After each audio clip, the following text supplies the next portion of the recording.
Makeup ইন্ডাস্ট্রিতে আমি 5 থেকে 6 বছর কাজ করছি, কিন্তু এত নিখুঁত কুলো আমি এখনো পর্যন্ত দেখিনি।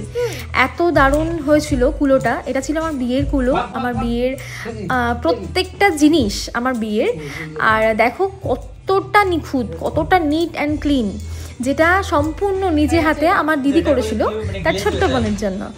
মানে এগুলোকে আলাদা করে কিছু বলার নেই যে এগুলো সুন্দর কিনা, তোমরা নিশ্চয়ই নিজের চোখে দেখতে পাচ্ছ যে এগুলো কতটা সুন্দর আর কতটা নিখুঁত।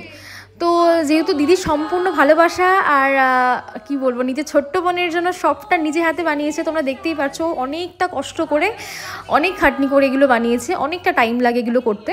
এবার তোমরা অনেকেই বলবে যে দিদি কি এগুলো অর্ডার নেয়? না, দিদি এগুলো অর্ডার নেয় না। দিদি তার ছোট্ট বোনের জন্য বানিয়েছিল। আর দিদি পেশায় হচ্ছে স্কুল টিচার। তো তাই বিয়ের দুদিন আগে আমরা হাসি মজায় আড্ডা ছল এগুলো করছিলাম, নাচতে নাচতে এগুলো করছিলাম। তো জিনিসগুলো তোমাদের কেমন লাগলো তোমরা কিন্তু অবশ্যই জানিও। তো চলো টাটা, বাই।